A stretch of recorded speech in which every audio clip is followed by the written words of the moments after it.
हाय दोस्तों, आप सभी लोगों का स्वागत है आपके अपने YouTube चैनल में अशोका सिविल IAS एकेडमी में। आप इस चैनल को ज़्यादा से ज़्यादा सब्सक्राइब करिए, लाइक करिए और वीडियो को शेयर करिए। आज हम सुप्रीम कोर्ट का एक निर्णय आया जिस पे हम लोग बात करेंगे।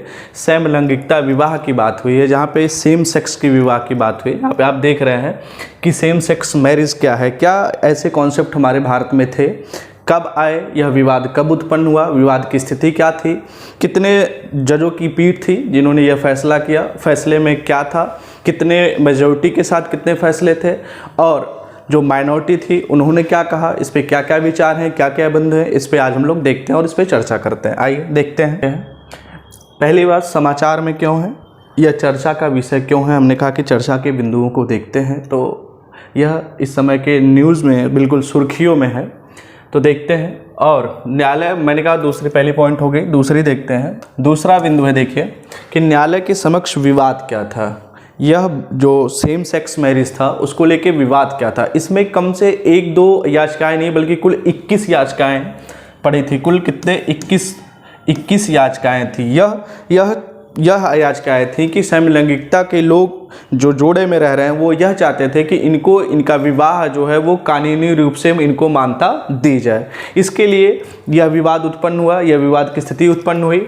दूसरा था, जो प्रथम पहलू था, कानूनी मुद्दों को समलैंगिकता के विवाह में तर्क, जिसके पक्ष में उन्होंने अपने तमाम तर्क दिए। समलैंगिक लोगों ने जो जोड़े थे, जो सेम सेक्स मैरिज के पक्षधर थे, उन्होंने इसके पक्ष में क्या क्या तर्क दिए, वह तर्क क्या थे, वह कितना कानूनी मुद्दों पे खरा उतरा, क्या वह भारतीय कानून के संविधान में दिए गए अनुच्छेदों को पालन करता है या नहीं करता है, इसके बारे में हम जानते हैं। तीसरा तर्क है कि इसमें सुप्रीम कोर्ट का क्या फैसला हुआ, कि सुप्रीम कोर्ट ने इसमें किसके फेवर में, सुप्रीम कोर्ट क्या चाहती है, सुप्रीम कोर्ट ने क्या दिया और कितने इस पीठ में, इस जो खंडपीठ थी, इस खंडपीठ ने क्या फैसला दिया, कितने जज इसके पक्ष में थे, कितने जज इसके विपक्ष में थे, मेजॉरिटी का फैसला क्या था, माइनॉरिटी ने क्या बदलाव देखना चाहा, तो इसके बारे में भी हम बात करेंगे। दूसरा, LGBT सेक्शन 377 कैसे, इसके पूर्व में जो नियम आए, जो कानून आए सुप्रीम कोर्ट के द्वारा, कैसे यह तय किया गया, इनके अधिकारों की बात की गई। LGBT में कैसे 377 धारा को समाप्त कर दिया गया, या यह बताया गया कि नहीं, जो समलैंगिकता है जो भारत में इसके पूर्व अपराध थी, लेकिन हम देखते हैं कि नवतेज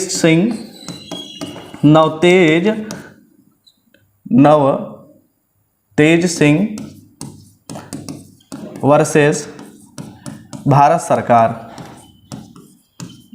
सरकार में देखते हैं 2018 में कि 377 धारा को डिमोलिश कर दिया जाता है, समाप्त कर दिया जाता है और इसे कानूनी रूप दिया जाता है कि भारत में अब समलैंगिकता जो होगी वह क्या अपराध नहीं होगी। ठीक है, इसके बारे में बात की जाएगी, देखा जाएगा।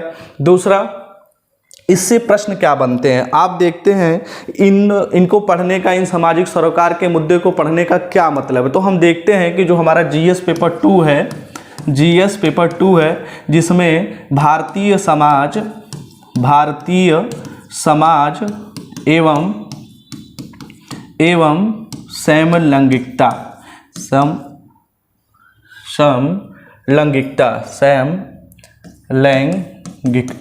क्या है, यह GS पेपर 2 का भाग है, जहाँ पे हम देखते हैं कि भारतीय समाज एवं समलैंगिकता की बात की जाएगी। क्या है, इससे प्रश्न कैसे बनेंगे, प्रीलिम्स में प्रश्न बनते हैं, तो यह देखा जाएगा कि इससे प्रीलिम्स में क्या बन सकते हैं, क्योंकि यह एक बहुत बड़ा मुद्दा है सामाजिक सरोकार का, जो भारतीय समाज से बहुत ज़्यादा ही कोरिलेट करता है, एक संबंध स्थापित करता है। और इसमें जो प्रमुख जज थे वह हिमा कोहली थी, जस्टिस संजय कौल साहब थे, DY चंद्रचूड़ जी थे, जस्टिस S रविंद्र भट्ट थे और नरसिम्हा जी थे। इन्होंने, यह जज की पीठ थी जिन्होंने यह निर्णय दिया कि यह समलैंगिकता विवाह क्या कानूनी मान्यता दी जा सकती है कि नहीं दी जा सकती। अगर नहीं दी जा सकती है तो उसमें अड़चन क्या है, उस कानूनी अड़चन में क्या है, तो वो सारी बातें हम आगे देखते हैं और जानने की कोशिश करते हैं। आइए देखते हैं। जो इसमें मामला था सुप्रियो बनाम भारत सरकार मामले में सुप्रीम कोर्ट ने विवाह के अधिकार को मान्यता देने से क्या कर दिया, इनकार कर दिया कि नहीं, समान लिंग वाले जोड़ों के लिए विवाह को कानूनी मान्यता देने के लिए, कानूनी दर्जा देने के लिए सुप्रीम कोर्ट ने क्या कर दिया, मना कर दिया। हमने कहा कि पहली टॉपिक्स थी हमारी, हम देखे थे कि न्यायालय के समक्ष विवाद क्या था। तो न्यायालय के समक्ष विवाद था कि मैंने बताया आपको कि जो समलैंगिकता होते हैं, जो सेम सेक्स मैरिज का मसला गया था। इसके पूर्व में हमने बताया आपको कि नवतेज सिंह बनाम भारत सरकार वर्सेस भारत सरकार में हमने देखा कि 2018 में सुप्रीम कोर्ट ने इनके जीवन निर्वाह के लिए, इनके गरिमापूर्ण जीवन जीने के लिए, इसको दृष्टि में ध्यान रखते हुए सुप्रीम कोर्ट ने पूर्व में कहा कि ठीक है, जो 377 धारा है उसको समाप्त कर दिया और कहा कि समलैंगिकता अब अपराध नहीं है भारत में। लेकिन ठीक है, अपराध तो नहीं है, लेकिन क्या गरिमापूर्ण जीवन जीने के लिए क्या यह फैसला केवल पर्याप्त था? तो आप कहेंगे नहीं, यह उनके हित के लिए ठीक तो था, ठीक है, परंतु हम देखते हैं कि यह पूर्ण रूप से उनको अधिकार नहीं दे रहा था। जैसे कुछ अधिकारों से ये वंचित थे। वो अधिकार कैसे थे? गोद लेना, क्या यह संयुक्त खाता चला सकते थे? क्या ये बच्चे गोद ले सकते थे? क्या यह वरासत में इनका नाम चढ़ता? वरासत यानी वसीयत संबंधी, वरासत संबंधी क्या नियम थे? तो ऐसे बहुत सारे नियमों के प्रावधान किए नहीं गए थे। और जो हमारे भारत में जो विवाह की पद्धति है वह दो प्रकार की है। जो देखते हैं कुछ पर्सनल लॉ बोर्डों के द्वारा होता है, जैसे हिंदू मैरिज एक्ट है, मुसलमान पर्सनल लॉ बोर्ड है, वैसे ही ईसाइयों का अपना पर्सनल लॉ बोर्ड, सबका अपना एक लॉ बोर्ड। उस हिसाब से या तो हम भारत में शादी विवाह को कर सकते हैं। लेकिन दूसरा जो है वह हम देखते हैं कि विशेष विवाह अधिनियम 1954 के माध्यम से यह कहा गया, यह बताया गया कि शादी ठीक है, शादी करने का प्रावधान बताया गया कि शादी कर सकते हैं, लेकिन उस विशेष विवाह अधिनियम के तहत उसमें धारा 4C में यह व्यक्त किया गया है कि वह क्या होंगे, वह जो व्यक्ति होगा उसमें एक सेम लिंग की बात नहीं गई है, सेम सेक्स की बात नहीं की गई, वहाँ पे पुरुष एवं महिला की बात की गई। तो इसलिए या वहाँ भी अपने विवाह को रजिस्टर नहीं करवा सकते, और जितने भी चाहे वो हिंदू मैरिज एक्ट हो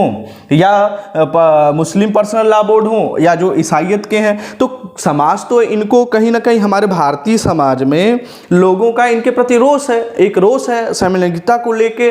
भारतीय लोगों में अभी भी वो सोच नहीं है जो अदर कंट्रियों में जो हम देखने को मिलता है। तो यहाँ पे इनको, इनकी सुरक्षा, इनका जीवन जीवन गरिमापूर्ण जीवन जीने का निर्वाह कैसे करें, इनको कैसे गरिमापूर्ण जीवन मिले इस देश में, तो यह एक बहुत बड़ा प्रश्न था। यही विवाद का कारण था, जिसके लिए इन्होंने सब 21 याचिकाएं दायर हुई सुप्रीम कोर्ट में, जिसमें सुप्रीम कोर्ट ने मैराथन की बात, महामैराथन की बात 10 दिनों तक लगातार सुनवाई करके फैसले को सुरक्षित कर लिया था, जो जल्द ही अभी ये फैसला आपके सामने आया, जिसके बारे में हम जान रहे हैं। तो जो वो वर्षे जो केस थी, वो केस थी सुप्रियो बनाम भारत संघ मामले में। सुप्रीम कोर्ट में यह तय कर दिया कि नहीं, सुप्रीम कोर्ट ने यह तय कर दिया कि सेम जो सेक्स होंगे, जो सेम सेक्स होंगे मैरिज, वह कानूनी मान्यता, उनको कानूनी मान्यताएं नहीं दी जा सकती। ठीक है, क्यों नहीं दी जा सकती, क्या कारण था, हम देखते हैं।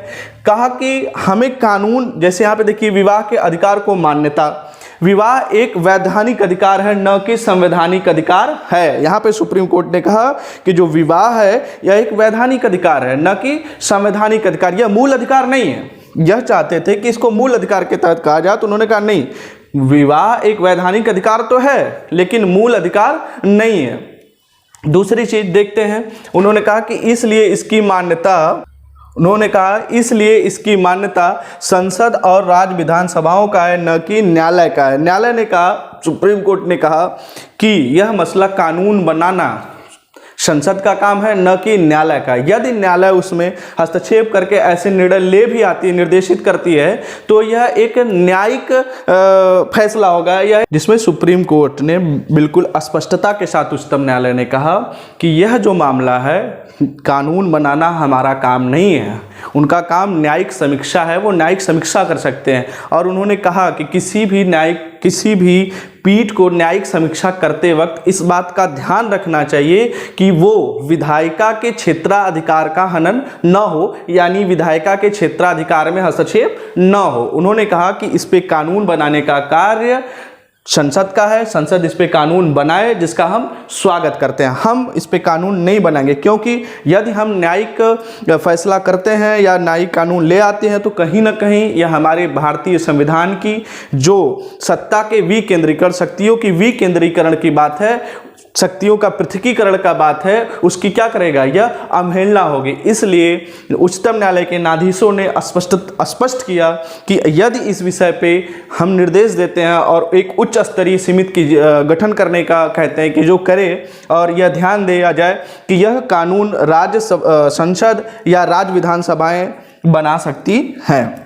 दूसरा बिंदु है, इस प्रकार अदालत ने जो विशेष, अभी हमने आपको चर्चा की कि इस प्रकार अदालत ने जो विशेष विवाद नियम 1954 एवं अन्य संबंध कानूनों के प्रावधानों को रद्द करने या उनमें बदलाव करने से इनकार कर दिया। कहा कि हम जो समान लिंग के सदस्य हैं उनके लिए, ऐसे जोड़ों के लिए हम जो विशेष प्रावधान है उसमें किसी भी प्रकार का बदलाव नहीं कर सकते। मैंने बताया क्यों नहीं कर सकते, क्योंकि यह अधिकार क्षेत्र जो है विधायिका का है, न कि न्यायपालिका का है। मैं फिर एक बार आपको बता दे रहा हूं कि यह कार्य, न्यायपालिका का कार्य केवल न्यायिक समीक्षा है, न कि कानून बनाना। कानून बनाना विधायिका का। और बड़े ही तल्ख शब्दों में उन्होंने कहा, जस्टिस दीपक, हमारे मुख्य न्यायाधीश ने, DY चंद्रचूड़ साहब ने, उन्होंने कहा कि किसी भी पीठ को इस बात का ध्यान देना चाहिए कि जब भी किसी कानून की न्यायिक समीक्षा की जाए तो उसमें विधायिका के क्षेत्राधिकार को ध्यान में रख के ही की जाए। आइए देखते हैं, और देखते हैं दूसरी चीज था कि क्या इसमें तर्क क्या थे। मैंने कहा कि तर्क क्या थे, जो कानूनी अधिकार चाहते थे, जो इसको विवाह को कानूनी मान्यता चाहते थे, जो समलैंगिक लोग थे, तो वो क्या तर्क देते थे, इसके पक्ष में क्या कानूनी तर्क था। वो कहते थे कि भारत में सभी को न्यायालय के समक्ष या न्याय के प्रति समानता है, सबको न्याय के प्रति समानता है, तो कानून सभी के लिए समान है, तो हमारे लिए फिर ये क्यों नहीं हो सकता। उनका यह पक्ष था। दूसरा तर्क था कि सभी व्यक्तियों को, भारतीय नागरिक को जिस प्रकार से गरिमापूर्ण जीवन जीने का अधिकार है, इसी प्रकार से हमारा भी गरिमापूर्ण जीवन जीने का अधिकार सम्मिलित है। इसलिए उन्होंने न्यायालय में यह पटिशन दाखिल की, यह एक याचिका दायर की कि हमें भी अन्य नागरिकों की भांति विवाह के लिए जो कानूनी मान्यता प्राप्त है वह हमें प्राप्त की जाए, क्योंकि जो हमारे पर्सनल लॉ बोर्ड हैं वह हमको इस समाज में हमको अराजक तत्व समझते हैं, हमको ये स्वीकृति नहीं प्रदान करेंगे। इसलिए जो विशेष प्रावधान है, जो मैंने बताया विशेष विवाह अधिनियम 1954 है, उसमें कुछ संशोधनों के साथ हमें उसमें क्या किया जाए, सम्मिलित किया जाए।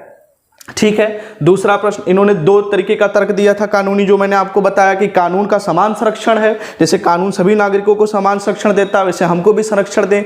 क्योंकि आप देखेंगे कि हमारे भारतीय समाज में अभी भी इनको लेके एक दूषित सी मानसिकता, इनको समाज ने सहस्त्र स्वीकार नहीं किया है, तो इसलिए इनको संरक्षण की भी ज़रूरत है। और यदि इनकी शादी को मान्यता नहीं दी गई, कानूनी वैधता नहीं प्रदान की जाती है, तो समाज में इनको जीने का जो गरिमापूर्ण जीवन निर्वाह ये नहीं कर सकते। आगे आयते देखते हैं। और दूसरा क्या था, चूंकि एक बात और हम आपको बताना भूल गए, इसमें सुप्रीम कोर्ट के फैसलों को बताया।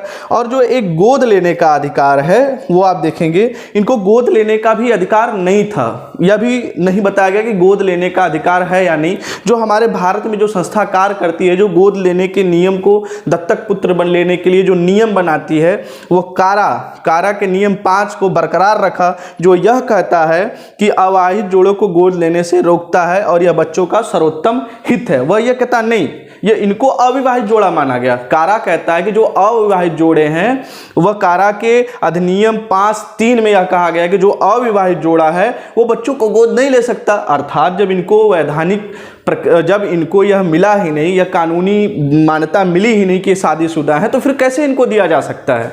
और यह इन्होंने तय भी किया है। कारा का जो नियम है 5(3) वह यह कहता है कि किसी भी अविवाहित जोड़े को बच्चे की गोद यानी दत्तक पुत्र नहीं दिया जा सकता, और यही बच्चों के लिए सर्वोत्तम हित है। लेकिन इसके पक्ष में भी कौल सर और DY चंद्रचूड़ जी ने कहा, 3-2 से फैसला आया, जो देखते हैं हम। 3-2 से आया था। उसमें जो मेजोरिटी थी उसका कुछ था, 2 जो अलग, जैसे जो पीवी नरसिंह कौल साहब और डी वाई चंद्रचूड़ जी, उन्होंने कहा कि यह कहीं ना कहीं 15(3) का उल्लंघन करता है। जो कारा का नियम है यह कहीं ना कहीं 15(3) का उल्लंघन करता, 15 का उल्लंघन करता। क्यों? क्योंकि अनुच्छेद 15 यह कहता है कि किसी भी भारतीय नागरिक को उसके लिंग के आधार पर क्या नहीं किया सकता, विभेद नहीं किया जा सकता। तो फिर अगर लिंग के आधार पर विभेद नहीं किया जा सकता तो इनको बच्चे गोद लेने का क्या है, अधिकार है, यह अधिकार इसमें सम्मिलित होता है। उन्होंने बड़ी ही तल्ख टिप्पणी में कहा। और कुछ लोग यह कह रहे थे, कुछ पार्टीशन में दायर किए थे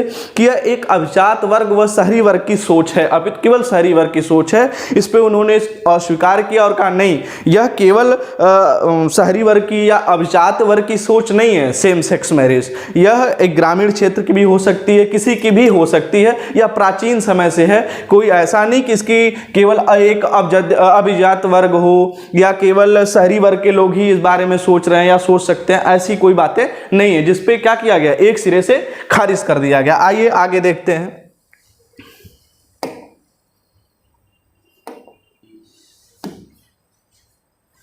आइए देखते हैं। हमने कहा चूंकि अभी हमने आपको बताया कि जो भी समान लिंग जोड़े होंगे के विवाह को मान्यता नहीं दी जा सकती, इसलिए इन्हें गोद लेने से भी रोका गया। क्योंकि मैंने बताया क्योंकि 5(3) जो है वह क्या कहता है, वो यही कहता है कारा का नियम कि नहीं, आप बच्चे गोद नहीं ले सकते। बच्चे गोद लेने के लिए जो शर्त है वो शर्त यह है कि आपका विवाहित होना जरूरी, और ये इसको विवाहित तो कहा नहीं गया। दूसरा, समलैंगिक जोड़ों के लिए एक नागरिक संघ जो है वह ये क्या कहता है कि न्यायालय राज्य को नागरिक संघ को मान्यता देने का आदेश नहीं दे सकता। उन्होंने कहा कि जो समलैंगिक जोड़ों के लिए नागरिक संघ जो है, न्यायालय यानी राज्य को नागरिक संघ को मान्यता देने का आदेश नहीं दे सकता। दूसरा बिंदु देखिए, एक नागरिक संघ कानूनी स्थिति को संदर्भित करता है जो समलैंगिकता की अनुमति देता है। क्या करता है? समलैंगिकता को अनुमति तो देता है, परंतु जोड़ों के विशिष्ट अधिकार और जिम्मेदारियां आमतौर पर विवाहित जोड़े को ही प्रदान की जाती है या किया जाता है। कहा ठीक है, नागरिक संघ कानूनी स्थिति को संदर्भित करता है और उसने कहा ठीक है कि जो समलैंगिकता की अनुमति तो देगा, समलैंगिकता की अनुमति तो दी गई। जो हमने कहा कि पूर्व में आपने देखा होगा कि नवजोत सिंह बनाम भारत सरकार में आपने देखा 2008 में कि धारा 377 को समाप्त करके यह कानूनी अधिकार बना दिया जाता है कि नहीं ठीक है, 377 के तहत जो भारतीय समाज में समलैंगिकता जो होती थी वह अपराध थी। 2008 के बाद उसे क्या कर दिया गया, अपराध मुक्त कर दिया गया, खत्म कर दिया गया। तो ये तो ठीक है, परंतु जो विशिष्ट अधिकार व जिम्मेदारियां होंगी वह केवल वैवाहिक जोड़े को ही दी जा सकती हैं। अर्थात मैंने क्या कहा कि यह एक बहुत बड़ा मुद्दा है, यह एक बहुत बड़ा तर्क है कि उनको इनसे वंचित किया जाएगा, कि वो फिर तो वंचित हो गए ना, फिर वो गोद नहीं ले सकते, वह सामूहिक रूप से खाता खोल सकते हैं, नहीं खोल सकते, क्या वो पेंशन में अधिकार रखेंगे कि नहीं रखेंगे, क्या वो पेंशन का अधिकार मैंने बताया, क्या वो वरासत में अधिकार रखेंगे कि नहीं रखेंगे, तमाम ऐसी चीजें हैं। और इसके लिए उन्होंने कहा, सरकार को निर्देश दिया कि वो क्या करे, एक उच्च स्तरीय समिति का गठन करें जो इस पे क्या करे, विचार करे और अपने विचार क्या करे, प्रस्तुत करे या इनके लिए कानून बनाए। दूसरी चीज देखते हैं, बहुत सारे ऐसे देश हैं जहां पे इनको यह प्राप्त है। अमेरिका, स्वीडन आदि ने नागरिक संघ को मान्यता तक दे दी थी। उनके देश में समलैंगिकता विवाह को वैध करार दे दिया गया। कुछ देश ऐसे हैं जो देखते हैं आप, अमेरिका है, स्वीडन है, ऐसे देश हैं जिन्होंने क्या किया, नागरिक संघ को मान्यता भी दे दी एवं वहां पे समलैंगिक विवाह को कानूनी मान्यता दे दी गई। आइए देखते हैं और ऐसे कौन से देश हैं जहां पे यह कानूनी अधिकार दिया गया है इनको। आइए देखते हुए देश जहां समलैंगिक विवाह वैध है, कहां पे है, countries where same sex marriage is legal, कहां पे है देखते हैं, countries where same sex legal is legal, देखते हैं कहां पे। 2001 में नीदरलैंड में दे दिया गया। ये भारत, ये विश्व है जहां पे सेम सेक्स मैरिज को क्या कर दिया गया है, लीगलाइज किया गया। उनको यह कहा गया कि ये वैध हैं। वह कौन कौन से देश हैं, कब कब हुआ, आइए देखते हैं। नीदरलैंड में आप देखेंगे कि 2001 में हुआ है। आइए देखते हैं, नीदरलैंड में 2001 में हुआ है। नीदरलैंड में देखिए 2001 में, 2003 में बेल्जियम में, 2005 में कनाडा स्पेनिश में, 2006 में साउथ अफ्रीका, 2008 में नॉर्वे, 2009 में स्वीडन, 2010 में अर्जेंटीना, पुर्तगाल, 2012 में डेनमार्क, 2013 में ब्राजील, फ्रांस, न्यूजीलैंड, उरुग्वे, 2014 में लक्समबर्ग, स्कॉटलैंड, इंग्लैंड, वेल्स, देखिए 2015 में यहाँ पे देखिए Finland, Ireland, United state, Greenland. 2016 में देखिए कोलंबिया, 2017 में ऑस्ट्रेलिया, जर्मनी, मटाला, 2019 में देखिए ऑस्ट्रिया। बहुत सारे ऐसे देश आपको मिलेंगे जो वर्तमान में देखिए 2023 में एंडोरा और एस्टोनिया, यह 2 देश ऐसे हैं जो वर्तमान में 2023 में इन्होंने क्या किया, सेम सेक्स जो थे उनके मैरिज को लीगलाइज किया, उनको लीगल यानी वैधता प्रदान की है। तो आप देख रहे हैं कि बहुत सारे ऐसे देश हैं जो इनके हित में है, जो इन्होंने क्या किया है, इन्होंने सेम सेक्स मैरिज को लीगल कहा है कि नहीं ये क्या है, वैध है। अब देखते हैं कि यहाँ से आते हैं जो सुप्रीम कोर्ट के पिछले जो नियम थे जो मैंने आपको बताया है उसके बारे में देख लेते हैं कि क्या है LGBTQI+ के लिए ASC के जो कुछ पिछले फैसले थे, जो सुप्रीम कोर्ट के कुछ फैसले थे वो मैंने आपको बताया पूर्व में। जैसे कि नवतेज जौहर 2018 में समलैंगिक संबंधों को अपराध मुक्त कर दिया गया। और हाँ, इस फैसले में सुप्रीम कोर्ट द्वारा यह भी कहा गया कि इनको कानूनी मान्यता तो नहीं दी है, वैवाहिक रूप से कानूनी मान्यता, एक जोड़े के रूप में इनको परेशान नहीं किया जा सकता। कोई भी संस्था भारत की हो या संस्थाएं, इनको आपस में एक साथ रहने के लिए कोई भी संस्था रोक नहीं सकती, यानी इनको परेशान नहीं किया जाएगा। पूर्व में जो सुप्रीम कोर्ट की नियम आए थे वो नियम बने रहेंगे। ऐसे नियमों पे यह नियम किसी भी तरीके से उसको क्या करेगा, छोटा नहीं करेगा। ऐसा नहीं कि उसको क्या करेगा, छोटा कर देगा, ऐसा नहीं, वह नियम बने रहेंगे। 2018 के नवतेज सिंह जौहर बनाम भारत सरकार में स्पष्ट कर दिया गया था कि अब जो समलैंगिकता होगी वह भारत में क्या होगी, अपराध मुक्त होगी। और इस नियम में मैंने बताया कि जो आया है यह केवल इसलिए था कि उनको गरिमापूर्ण जीवन जीने से रोका जो जा रहा था। क्या था मैंने बताया, उसके लिए इन्होंने क्या किया था, PIL उन्होंने याचिका दायर की थी जिसमें यह फैसला आया। तो ये फैसला इस फैसले को प्रभावित नहीं करेगा, इनको जोड़े में रहने दिया जाएगा। भारत की किसी भी प्रकार की कोई संस्था इनको परेशान नहीं करेगी। दूसरा एक मिनट देखिए, रुकिए, KS पुट्टस्वामी 2017 में यौन अभियान्यास के आधार पर गोपनीयता एक पहलू के रूप में भी क्या की गई, आप देखेंगे स्थापित की गई, इसको क्या किया गया, बताया गया। और NLSA 2014 ट्रांसजेंडरों को तीसरे लिंग के रूप में क्या कर दी गई, मान्यता दी गई। और यह विषम लिंगी की अगर बात की जाए तो विषम लिंगियों के लिए वैवाहिक अधिकार जो है वह क्या है, कानूनी मान्यता देती है, कानूनी मान्यता है, विषम लिंगियों के लिए है। लेकिन समलिंगियों के लिए कि अभी भी वैवाहिक जो मसला है, जो वैवाहिक कि क्या यह एक दंपत के रूप में, एक जोड़े के रूप में तो रह सकते हैं, लेकिन इसके लिए वैवाहिक कानूनी मान्यता इनको नहीं मिली है। अब आगे देखते हैं कि क्या होता है, इनको मिलती है या नहीं मिलती है। इससे बहुत बड़ा एक तो नहीं, लेकिन एक वर्ग जो है इस समय बहुत ही नाराज है इस फैसले को लेकर, और वह चाहता है कि भारत सरकार द्वारा, भारतीय संसद द्वारा इस विषय पे कानून बनाया जाए। अन्य देशों की बात, भारत में भी जिस प्रकार से अपराध मुक्त घोषित किया गया है वैसे इनके अधिकारों का भी क्या किया जाए, संरक्षण दिया जाए, जिससे यह अपने जीवन को गरिमापूर्ण जीवन जीने के लिए क्या जो मजबूर हैं वह न हो, इनको एक अच्छा जीवन मिले, ठीक है, समाज में इनको स्थान प्राप्त हो। इसलिए भारत सरकार को इस पे जल्द से जल्द कुछ कार्रवाई करनी चाहिए, सोचना चाहिए और संसद में ऐसे विधेयक को लाना चाहिए, ऐसा उनकी मानना है। ऐसे लोगों की तमाम प्रतिक्रियाएं आ रही हैं, लगातार देखी जा रही हैं।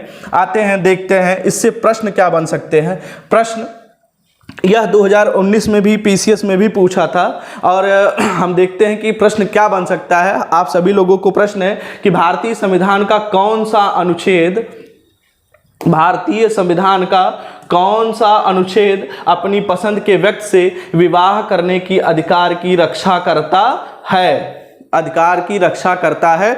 आप सभी लोग अपने कमेंट बॉक्स में इसका उत्तर दें, और फिर हम कल मिलते हैं अगले टॉपिक्स के साथ। धन्यवाद।